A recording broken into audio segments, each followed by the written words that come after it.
नागपुर में सोमवार रात महल के सीए रोड पर दंगाइयों ने महिला पुलिस कर्मियों के साथ दुर्व्यवहार किया। इस मामले में गणेशपेट पुलिस स्टेशन में घटना के खिलाफ एफआईआर दर्ज की गई। वहीं इस मुद्दे को लेकर विधायक प्रवीण दटके विधान भवन में आक्रामक भूमिका में नजर आए। दटके ने दंगाइयों के खिलाफ कड़ी कार्रवाई की मांग की। परवा रात्री भालदारपुरात दंगल उसळली होती। सुमारे 500 जणांचा जमाव घोषणा देत दगडफेक करीत होता। परिस्थिती नियंत्रण आणण्याकरता पोलीस उपायुक्त निकेतन कदम, पोलीस उपायुक्त शशिकांत सातव, पोलीस उपायुक्त अर्चित चांडक यांच्यासह पोलीस निरीक्षक मच्छिंद्र पंडित, नितीन राजकुमार, पोलीस उपनिरीक्षक व 5 कर्मचारी व दंगल नियंत्रण पथकातील एक महिला पोलीस तिथे गेले।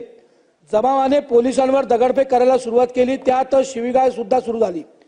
पोलिसांवर हल्ला चढवला, त्यांना मारहाण केली। एकाच त्यातल्या काही जमावाने महिला पोलिसाला पकडलं आणि त्यांचे वस्त्र काढण्याचा प्रयत्न केल्यानंतर त्यांना दुसऱ्या बाजूला नेण्याचा प्रयत्न केला, पण ती महिला इतकी शूरवीर होती की तिने त्या सगळ्या जमावातून ती बाहेर पडली आणि नंतर तिने काल याची तक्रार नोंदवली आहे।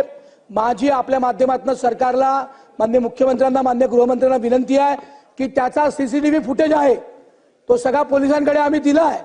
तो सगळा बघून त्या सगळ्या नालायकांवर, त्या नराधमांवर कडक कारवाई करावी असा आपण सरकारला आदेश द्यावा अशी माझी विनंती आहे।